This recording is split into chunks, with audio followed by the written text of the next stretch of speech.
2023년 1월 19일 큐티 말씀입니다. 마태복음 9장 1절로 18절입니다. 예수께서 배에 오르사 건너편 본 동네에 이르시니 침상에 누운 중풍병자를 사람들이 데리고 오거늘 예수께서 그들의 믿음을 보시고 중풍병자에게 이르시되 작은 자야 안심하라 내 죄 사함을 받았느니라. 어떤 서기관들이 속으로 이르되 이 사람이 신성을 모독하도다. 예수께서 그 생각을 아시고 이르시되 너희가 어찌하여 마음에 악한 생각을 하느냐. 내 죄 사함을 받았느니라 하는 말과 일어나 걸어가라 하는 말 중에 어느 것이 쉽겠느냐. 그러나 인자가 세상에서 죄를 사하는 권능이 있는 줄을 너희로 알게 하려 하노라 하시고 중풍병자에게 말씀하시되 일어나 내 침상을 가지고 집으로 가라 하시니 그가 일어나 집으로 돌아가거늘 무리가 보고 두려워하며 이런 권능을 사람에게 주신 하나님께 영광을 돌리니라. 아멘.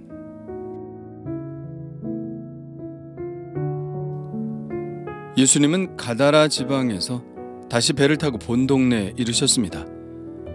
여기서 본 동네란 가버나움을 말하죠.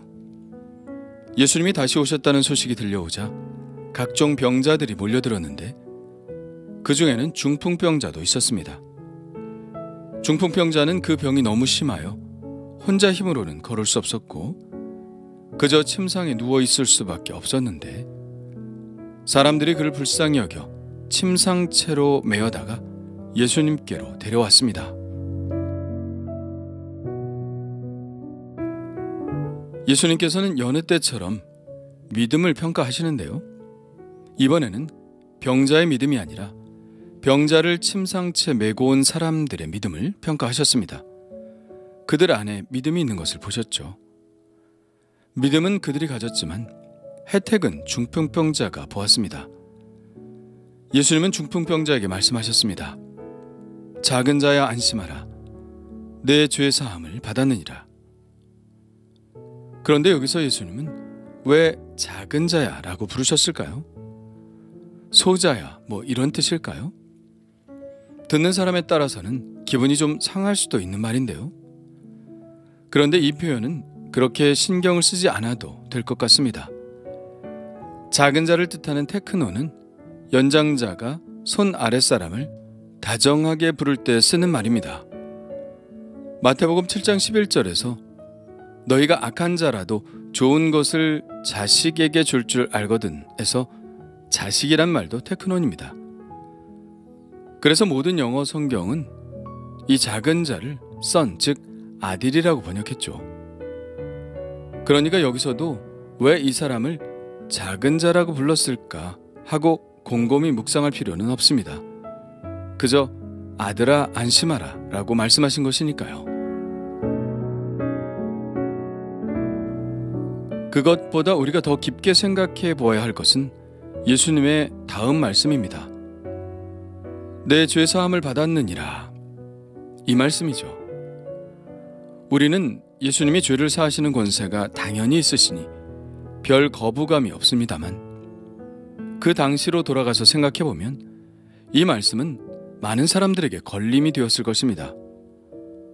오늘 말씀해 보니까 서기관들의 마음에 걸림이 되었죠. 그들은 속으로 이렇게 생각했습니다. 이 사람이 신성을 모독하도다. 왜 신성 모독이라고 생각했을까요? 왜냐하면 마가복음에 나오듯이 오직 하나님 한 분 외에는 죄를 사할 권세를 가진 분이 없기 때문입니다. 그렇게 본다면 예수님은 지금 하나님만이 하실 수 있는 일을 하고 계시는 것입니다. 그렇다면 이것은 둘 중에 하나로 판단할 수밖에 없는 일인데요. 하나는 정말 예수님이 하나님이시던가, 또 하나는 그야말로 신성 모독인 것이죠. 사람이 자기를 하나님이라고 말한다면 그것은 가장 큰 신성 모독의 죄를 범하는 것입니다. 예수님이 그들의 생각을 모르실 리가 없습니다. 예수님은 이렇게 말씀하시죠. 너희가 어찌하여 마음에 악한 생각을 하느냐? 내 죄사함을 받았느니라 하는 말과 일어나 걸어가라 하는 말 중에 어느 것이 쉽겠느냐? 어느 것이 쉬웠을까요? 당연히 일어나 걸어가라 하는 말이 쉽겠죠. 그런데 예수님이 굳이 내 죄사함을 받았다고 말씀하신 이유는 무엇일까요? 6절에 나와 있습니다. 그러나 인자가 세상에서 죄를 사하는 권능이 있는 줄을 너희로 알게 하려 하노라. 예수님은 분명한 의도를 가지고 이 말씀을 하신 것이죠. 예수님은 당신을 인자라는 단어를 통해 표현하셨는데요. 이 단어의 선택도 분명 의도가 있으신 것입니다. 인자는 말 그대로 벤 아담, 사람의 아들이라는 뜻입니다. 특히 인자라는 말이 가장 많이 나오는 구약의 성경은 에스겔이죠. 하나님은 에스겔을 부르실 때 꼭 인자라고 부르셨습니다. 그런데 이 인자라는 단어는 다니엘서에서는 마지막 심판 때에 하나님으로부터 세계 통치권을 넘겨받으실 초인적인 하늘 존재를 가리키게 되죠. 다니엘 7장에는 이렇게 나와 있습니다. 내가 또 밤 환상 중에 보니 인자 같은 이가 하늘 구름을 타고 와서 옛적부터 항상 계신 이에게 나아가 그 앞으로 인도되매. 인자가 바로 하나님의 전권을 위임받아 심판을 행하는 분으로 나타나 있죠. 그래서 이스라엘 사람들도 종말에는 인자가 와서 이 세상을 심판하실 것이라는 기대를 품었습니다. 그러니 지금 예수님은 당신을 가리켜 인자라는 표현을 쓰심으로 하나님으로부터 전권을 위임받은 존재로 자신을 소개하고 계시고, 또 이 중풍병자의 죄를 사한다고 말씀하심으로 이 전권을 사용하고 계신 것을 드러내신 것이죠. 지금 계속해서 마태복음은 예수님은 어떤 분이신가에 초점을 맞추고 있다는 사실을 알 수 있을 것입니다. 사람들의 연약함을 담당하시는 예수님의 모습을 소개하므로 예수님이 이사야에 예언된 메시아임을 이야기하고 있고, 바람과 바다를 꾸짖으시는 장면을 통해서 이분이 과연 누구신가에 대한 의문을 제기하였고, 귀신 들린 자의 입을 통해서 예수님이 바로 하나님의 아들이심을 증언하였습니다. 그리고 지금 마태복음은 우리에게 바로 예수님이 하나님으로부터 마지막 심판 때의 권세를 위임받은 인자이심을 증언하고 있는 것이죠. 그리고 예수님이 바로 그 인자이신 것은 곧바로 증명되었습니다. 중풍병자가 일어나 침상을 가지고 집으로 돌아갔거든요. 예수님이 사람의 죄를 사하실 수도 있고 심판하실 수도 있는 권세가 있으심이 바로 이 중풍병자를 통해서 증명이 된 것입니다. 침상에 누워서 예수님께로 왔던 사람이 자기 침상을 가지고 집으로 걸어가는 것을 눈앞에서 본 사람들은 놀라지 않을 수 없었을 것입니다. 그들은 이 사람의 질병이 치유함을 받았다는 사실을 인정했을 뿐만 아니라 예수님의 이 말씀을 통해서 예수님이 바로 인자의 권세를 가지고 이 땅에 오신 분임도 인정하지 않을 수 없었죠. 그래서 그들은 이렇게 서로 말합니다. 이런 권능을 사람에게 주신 하나님께 영광을 돌리니라. 여기서 이런 권능이란 병을 고치는 권능을 넘어서는 죄를 사하는 권세를 말하는 것입니다. 오늘의 이 사건을 통해서 예수님이 어떤 분이신지가 점점 더 깊이 드러나게 되죠. 예수님은 병을 고치고 귀신을 내쫓으시고 풍랑을 잔잔케 하시는 권세를 지니셨을 뿐 아니라 최종적으로 가장 중요한 바로 우리에게 심판을 행하실 권세가 있는 분이라고 이야기하고 있는 것입니다. 이 사실을 안 이상 우리는 어떻게 해야 할까요? 예수님이 산상수훈에서 하신 말씀이 다시 생각납니다. 5장 25절인데요. 너를 고발하는 자와 함께 길에 있을 때에 급히 사화하라.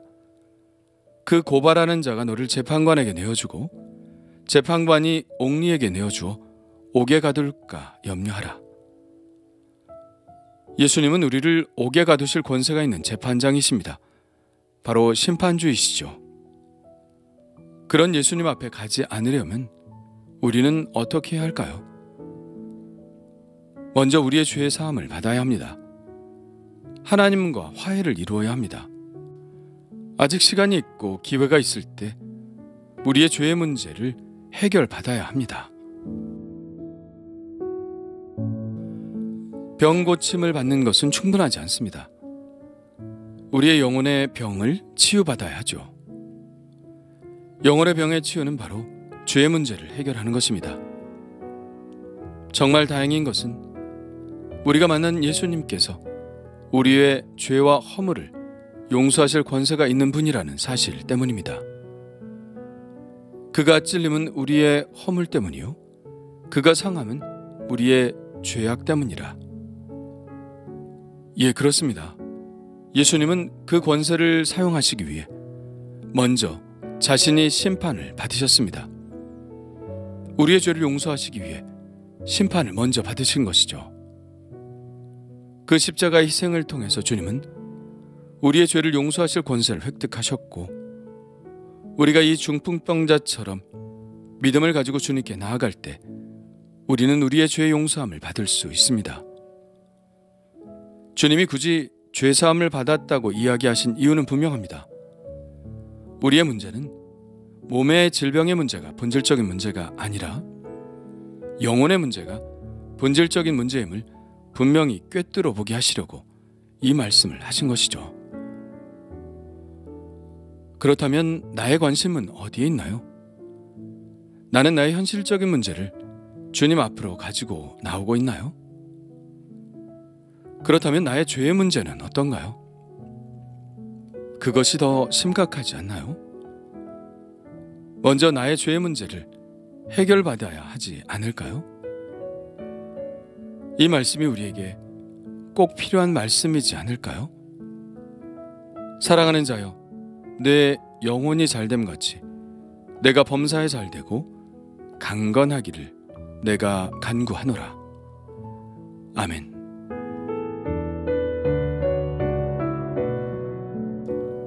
주님 감사합니다. 죄 있는 육신의 연약한 몸이지만 아들아 라고 사랑스럽게 불러주시니 감사합니다. 또 안심하라고 말씀해 주시니 감사합니다. 그리고 내 죄사함을 받았느니라 라고 말씀하여 주시니 감사합니다. 주님께서 인자의 권세를 가지고 심판주로 오실 것을 믿습니다.